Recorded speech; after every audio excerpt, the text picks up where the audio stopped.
Welcome back to SB Nation. I'm Amy K. Nelson, and just a few days before the launch of the English Premier League's new season, massive news breaking on Wednesday regarding one of its players. That player? Arsenal captain and reigning player of the year, Robin van Persie, who pretty soon will no longer be Arsenal's captain. That's because the team decided to send him to Manchester United. So, last year's league leading scorer is going to be joining last year's second leading scorer in the league in Wayne Rooney. Should be quite a tandem. For more on this move and how it will affect the entire league, here's SB Nation Soccer's Ryan Rosenblatt. Ryan Rosenblatt from SB Nation Soccer here, and the Robin van Persie transfer saga has finally come to an end. Earlier this year, Robin van Persie said that he would not sign a new deal with Arsenal, despite the fact that his contract expired at the end of this season. He would just leave on a free transfer and go wherever he wanted.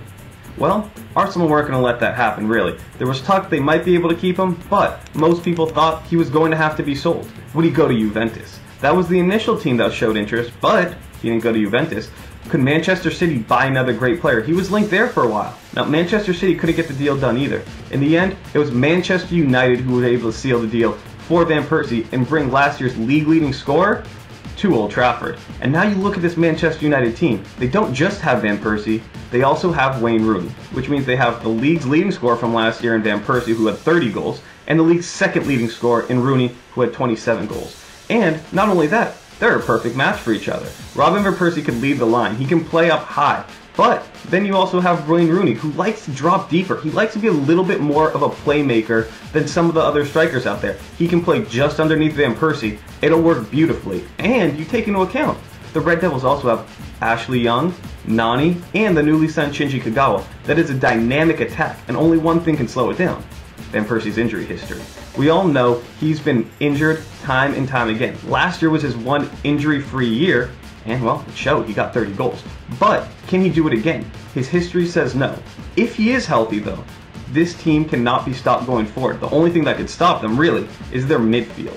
They aren't that good in the midfield, and as is their want now, they keep buying for want and not for need. They keep buying more wingers, more strikers, and in years now, they haven't addressed the central midfield. That's a problem for Sir Alex Ferguson. Could this attack mitigate those problems? Maybe, but that's still a question. The one good thing for United, and maybe their best addition of the summer, Nemanja Vidic. He's not really an addition, but he gets back from injury, and at his best, he's the only player in the Premier League who is as good of a central defender as Manchester City's Vincent Kompany. You look at this team now, if they can find a workaround in that central midfield, whether it be Carrick or Scholes or any one of their several players, they can figure out a way to make that work. This is a team that can not just challenge City, they did that last year. They can bypass City and win the Premier League. Down south in North London, take a look at Arsenal. They've kind of been preparing for this. They signed Oliver Giroud. They have Lucas Podolski. They're going to still have Theo Walcott, Alex Oxlade-Chamberlain on the right. And they get Jack Wilshere back in October to join Alex Song in that midfield. That's a team that could still finish in the top four. Top four? It's not what they're thinking about up in Manchester. It's all about who's going to win the league. City, United. City, United. The two times they play this season are going to be better than ever before. Should be two great matches that don't just have rivalry pride on the line. It's about who's going to win the Premier League. Could Van Persie push United over the top? He very well might. For Ryan Rosenblatt at SB Nation Soccer, thanks for tuning in. Make sure you subscribe to this YouTube page and follow along with all the goings on in the world of soccer over at SB Nation Soccer.